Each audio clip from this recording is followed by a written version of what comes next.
Good morning dear students. हालांकि हम लोग अपने लास्ट लेक्चर में बेसिकली डिस्कस किए थे अबाउट द प्रोकार्योटिक सेल्स के बारे में। सो स्टूडेंट्स, इस लेक्चर में हम लोग बेसिकली डिस्कस करेंगे about the eukaryotic cells. Already मैंने प्रोकार्योट्स और यूकार्योट्स के बारे में आपको डिस्क्रिप्शंस दे दिया था। प्रोकार्योट किसे कहते हैं ये भी बता दिया था, और अब बेसिकली जो है जिसे अपन यूकार्योट्स कहते हैं वो बताया जा रहा हूं। अब जो यूकार्योट्स है, टर्म जो है यू का मतलब होता है एडवांस, यानी एडवांस न्यूक्लियस। कार्योन का टर्म जो लिया गया है वो किसके लिए? न्यूक्लियस के लिए, दैट इज यूकार्योट्स। अब जरा देखा जाए यूकार्योट्स का, सबसे पहले आउटर टू इनर के बारे में बात करेंगे। आउटर टू इनर के बारे में बात करेंगे तो जो ये आउटर पार्ट है जो आपको 3 लेयर्ड दिख रही है, एक्चुअल में सेल वॉल है। कारण यूकार्योट्स जो है, यूकार्योट्स में दो चीज आते हैं। पहला आता है प्लांट सेल्स, दूसरा आता है एनिमल सेल्स। हम लोग जानते हैं कि प्लांट सेल्स में सेल वॉल प्रेजेंट होता है, जबकि एनिमल सेल्स में सेल वॉल एब्सेंट होता है, सिर्फ सेल मेम्ब्रेन प्रेजेंट होता है। जरा देखा जाए, that is the cell wall. Cell wall का ये जो आउटर कवरिंग जो रेड से मैंने मार्क किया है, ये मिडिल लैमेला है। मिडिल लैमेला क्या है कि दो जो एडजेसेंट सेल्स है, एडजेसेंट का मतलब होता है आजू बाजू वाले सेल्स, ये एडजेसेंट सेल्स आपस में जो ज्वाइंट होते हैं वो किससे ज्वाइंट होते हैं? तो by the help of middle lamella से ज्वाइंट होते हैं। अब स्टूडेंट एक बात यहां पर देखना, दो सेल्स के बीच में प्रेजेंट है, प्रेजेंट बिटवीन टू सेल्स, क्या प्रोवाइड करता है? प्रोवाइड करता है एडहेसिव स्ट्रक्चर। एडहेसिव स्ट्रक्चर का मतलब होता है जिसे अपन बेसिकली और सिंपली क्या कर सकते हैं? जुड़ने वाला, यानी जोड़ने वाला। नेक्स्ट क्या होता है? दैट इज ये मिडिल लैमेला कैल्शियम पैक्टेट में बहुत ही ज्यादा इंक्रीज होता है, जो बेसिकली क्या करता है? सेल को प्रॉपर शेप और साइज प्रोवाइड करता है और स्ट्रांग रखता है। एग्जाम्पल अगर समझ लो, अगर कैल्शियम पैक्टेट प्रेजेंट है तो जैसे आम देखे हो, मैंगो, अगर कच्ची कैरी देख रहे हो तो वो कैसे स्ट्रांग है, उसमें कैल्शियम पैक्टेट का लेयर उस समय प्रेजेंट होता है। लेकिन जब कैरी पक जाती है, पक जाने के बाद जब देखोगे तो उसकी जो आउटर कवरिंग होती है वो काफी ज्यादा लुचपुच हो जाती है, और मतलब आप समझ लो ऐसा कि काफी लूज हो जाती है। जनरली वही क्या कहलाता है? दैट इज कैल्शियम पैक्टेट का डिकम्पोजिशन। याद रखना, ये जो कैल्शियम पैक्टेट जिसके वजह से सेल का लेयर वीक हो रहा है, ये एक एंजाइम होता है, पैक्टिनेज एंजाइम, जो इसी कैल्शियम पैक्टेट लेयर को क्या करता जाता है? डिसॉल्व करता जाता है स्टूडेंट्स। नेक्स्ट, अब मिडिल लैमेला में ये जो कैल्शियम पैक्टेट है, यही एक्चुअल में वॉल फॉर्मेशन में मदद करेगा। वॉल फॉर्मेशन का मतलब कि जैसे सेल वॉल का फॉर्मेशन होगा वो फॉर्म करने में मदद करेगा। अब ब्लू वाले सेकेंड लेयर पे देखो बेटा, सेकेंड लेयर पे देखोगे बेटा तो उस लेयर को अपन बेसिकली क्या कहते हैं? प्राइमरी वॉल कहते हैं। प्राइमरी वॉल का मतलब कि ये पहला वॉल होता है जिसमें सेल्यूलोज, हेमीसेल्यूलोज, गैलेक्टेंस, मैनिन्स ये सब प्रेजेंट होते हैं। अब ये तो पहला थिन हुआ। प्राइमरी वॉल क्या होता है? थिन होता है, और कैसा होता है? फाइब्रस होता है। फाइब्रस का मतलब इसमें फाइबर्स वगैरह ज्यादा प्रेजेंट होते हैं। कंटेन क्या करता है? पैक्टीन। पैक्टीन के साथ साथ हेमीसेल्यूलोज, हेमीसेल्यूलोज के साथ बेसिकली क्या है? Glucose, mannose, galactose, ETC. Student next, अब क्या है कि इसमें डिवीजन पावर क्या होती है? प्रेजेंट होती है, यानी पावर ऑफ डिवीजन ऑटोमेटिकली क्या होता है? प्रेजेंट होता है। और ये जो सिक्रीट होता है, ये सिक्रीट कौन करता है? ये सिक्रीट खुद मिडिल लैमेला करता है, जिस वजह से प्राइमरी सेल वॉल का अच्छे तरीके से फॉर्मेशन हो सके। सो स्टूडेंट्स, अब इसके बाद जो लास्ट आता है जिसे अपन क्या कह सकते हैं? सेकेंडरी लेयर कहते हैं, जो ये ब्लैक कलर का आपको दिख रहा होगा। सेकेंडरी लेयर जो है ये काफी ज्यादा थिक है, टफ होता है और रिजिड होता है। यानी थिक का मतलब मोटा, टफ और रिजिड होता है, जिसमें कि सेल्यूलोज क्या होते हैं? प्रेजेंट होते हैं। याद रखिएगा, ये जो सेकेंडरी लेयर है, सेकेंडरी लेयर मल्टीपल्ड होते हैं बेटा। कितने होते हैं? मल्टीपल, मतलब एक से ज्यादा लेयर वाले होते हैं। और कहा जाता है कि यही लेयर जो होते हैं जिसमें S3 यानी सेकेंडरी वॉल का जो थर्ड लेयर होता है वो सबसे ज्यादा पतला होता है।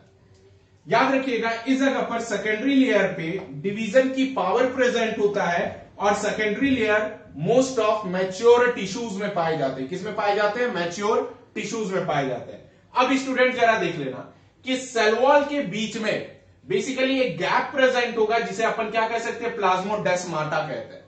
प्लाज्मोडेस्माटा बेसिकली क्या होता है? ये साइटोप्लाज्मिक ब्रिज होता है। साइटोप्लाज्मिक ब्रिज का मतलब कि ये एक ऐसा ब्रिज, मतलब दो पॉइंट को कनेक्ट करता है जिससे कि सॉल्यूट और सॉल्वेंट पार्टिकल को इधर उधर मूव करने में मदद होता है। मतलब कि कोई भी पार्टिकल अगर सेल से बाहर जाएगा दूसरे सेल में, तो वो किसका इस्तेमाल करेगा? प्लाज्मोडेस्माटा का इस्तेमाल करेगा।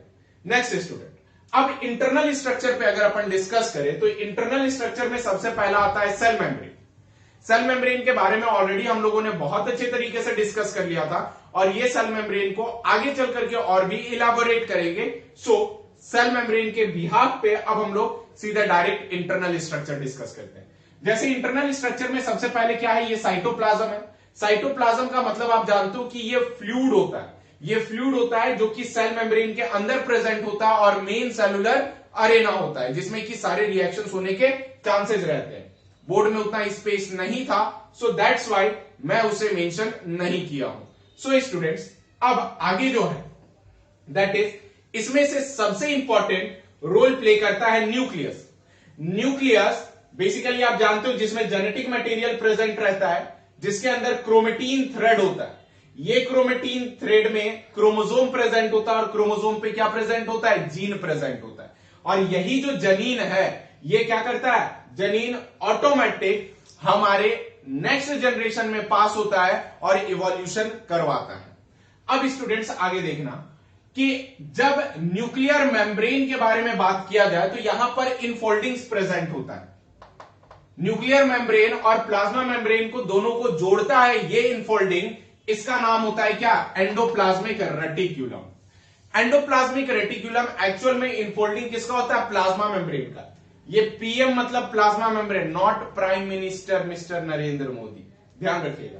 क्या चीज है? प्लाज्मा मेम्ब्रेन है। नेक्स्ट देखें, अगर प्लाज्मा मेम्ब्रेन के इनफोल्डिंग ऑफ प्लाज्मा मेम्ब्रेन यानी एंडोप्लाज्मिक रेटिक्यूलम पर रिबोसोम्स प्रेजेंट हुआ, तब वो क्या कहलाएगा? रफ एंडोप्लाज्मिक रेटिक्यूलम कहलाएगा। सो क्या करने में मदद करेगा? प्रोटीन फॉर्मेशन में मदद करेगा। नेक्स्ट, जो रिबोसोम एब्सेंट होगा, यानी एंडोप्लाज्मिक रेटिक्यूलम पे जहां पे रिबोसोम एब्सेंट होगा, वो क्या करेगा? स्मूथ एंडोप्लाज्मिक रेटिक्यूलम कहलाएगा, और अल्टीमेटली क्या चीज का फॉर्मेशन करने में मदद करेगा? लिपिड, स्टेरॉइड्स और स्टेरॉइडल हार्मोन्स का फॉर्मेशन में मदद करेगा स्टूडेंट्स। अब इसके बाद हम लोग जो बात करते हैं वो बात करते हैं लाइसोसोम्स के बारे में। यहां एक बैग दिख रहा है, इस चीज को अपन क्या कह सकते हैं? लाइसोसोम्स कहते हैं। अब जरा देखिएगा, लाइसोसोम्स एक हाइड्रोलाइटिक एंजाइम से भरा पड़ा होता है, यानी लाइसोसोम्स में क्या होता है? एंजाइम्स होते हैं। ये जो एंजाइम जो बेसिकली क्या करता है? चयापचय बेसिकली क्या करना है? रोल प्ले करता है। उसके बाद देख लेना कि ये एंजाइमेटिक बैग वगैरह प्रेजेंट हुआ, प्लस अब एंजाइम जो है जैसे सेल्यूलोज है, पैक्टिनेज है, कार्बोक्सी ऑक्सीडाइज एंजाइम है, मतलब जितने भी एसेंशियल क्या कह सकते हैं जिसे, एसेंशियल जो है, आप समझ लो ना, एसेंशियल जितने भी होते हैं मॉलिक्यूल्स, उसे डाइजेस्ट करने के जो पावर होती है वो सिर्फ लाइसोसोम्स के पास होता है, क्योंकि इसके पास एंजाइम होता है। सो इसी वजह से इसका नाम क्या पड़ जाता है? सुसाइडल बैग नाम पड़ता है। मतलब कि अगर ये फटा तो पूरे सेल को क्या कर देगा? डिकम्पोज कर देगा, क्योंकि इसके पास एंजाइम प्रेजेंट है। इस चीज के वजह से इसका नाम क्या पड़ा? सुसाइडल बैग पड़ा। अब स्टूडेंट, इसके बाद जो होता है दैट इज वैक्यूल्स। ये फ्री स्पेस देखो, इसे अपन क्या कहते हैं? वैक्यूल्स कहते हैं। वैक्यूल्स एक्चुअल में क्या होता है कि प्लांट सेल और एनिमल सेल्स में तो ऐसे बहुत कम होते हैं, जबकि प्लांट सेल्स में वैक्यूल्स 90% होते हैं, एनिमल सेल्स में काफी कम होते हैं। स्टूडेंट, इसका सबसे बड़ा रोल ये होता है वैक्यूल्स का कि अब क्या है कि ये स्टोर हाउस के जैसा काम करता है। जैसे हमारे घर में कहीं पर स्टोर हाउस बने हुए होते हैं, उस टाइप में ये काम करता है। ये जब स्टोर हाउस पे काम हुआ, मतलब कि अगर घर में कोई भी सामान एक्सेस रहेगा, वो कहां चला जाता है? स्टोर हाउस में चला जाता है। यानी वैक्यूल्स का काम एक ही है, स्टोरिंग में। वैक्यूल्स का जो लेयर और मेम्ब्रेन का नाम है उसको कहते हैं अपन क्या? टोनोप्लास्ट कहते हैं। नाम याद रखिएगा, क्या कहते हैं उसे? टोनोप्लास्ट कहते हैं। नेक्स्ट, अब इस जगह पर देखो, वैक्यूल्स के जस्ट नीचे ब्लैक जगह पे रीजन पे बनाया हूं, इसे वॉल्यूटीन ग्रैन्यूल्स कहते हैं। वॉल्यूटीन ग्रैन्यूल्स बेसिकली क्या करता है? हेल्प करता है, स्टोर करता है, किसे? फूड पार्टिकल्स को स्टोर करने में मदद करता है। नेक्स्ट स्टूडेंट्स, अब ये क्या चीज है? That is the mRNA. MRNA के साथ सेवरल राइबोसोम्स मिक्स हो जाते हैं और क्या बनाते हैं? पॉलीसोम्स का फॉर्मेशन करते हैं स्टूडेंट्स। अब देखो इस जगह पर कुछ इंटरनल ऑर्गेनल्स है, जैसे सबसे पहला है क्लोरोप्लास्ट। होते तो बहुत सारे हैं, लेकिन प्लांट सेल्स में मोस्टली डिस्कस कर रहा हूं, इस वजह से क्लोरोप्लास्ट डिस्कस कर रहा हूं। Chloroplast basically green in colour होता है क्योंकि इसके पास क्लोरोफिल प्रेजेंट होता है। क्लोरोफिल के वजह से ही पूरी प्लांट ग्रीन दिखती है। क्या करने में मदद करता है? फोटोसिंथेसिस में मदद करता है।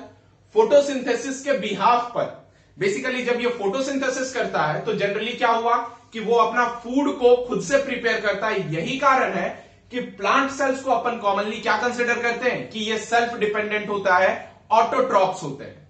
नेक्स्ट, ये क्लोरोप्लास्ट जो है वो टाइप ऑफ प्लास्टिड है।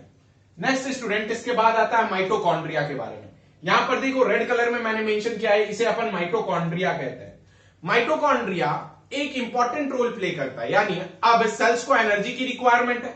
ये जो एनर्जी इसे मिलेगा वो कहां से, कौन जनरेट करेगा? माइटोकॉन्ड्रिया जनरेट करेगा। फर्दर स्टूडेंट, इसके बाद जो आता है दैट इज गोल्गी बॉडीज आता है। गोल्गी बॉडीज ये क्या करता है कि ट्रांस मेम्ब्रेन में एक्सचेंज करवाने में मदद करता है और पैक करता है। जैसे एक्सपोर्टर कह सकते हैं इसे।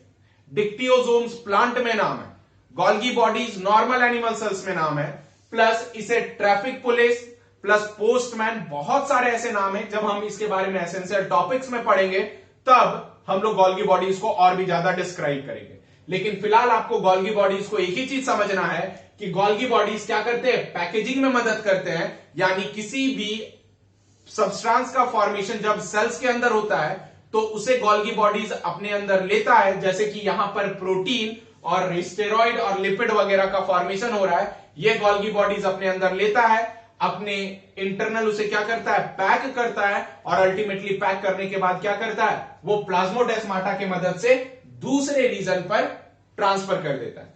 सो स्टूडेंट्स, इस यूकारियोटिक सेल्स में फिलहाल इतना ही। आप एक काम करो, स्क्रीनशॉट लो, अपन फिर नेक्स्ट टॉपिक पे मूव करते हैं।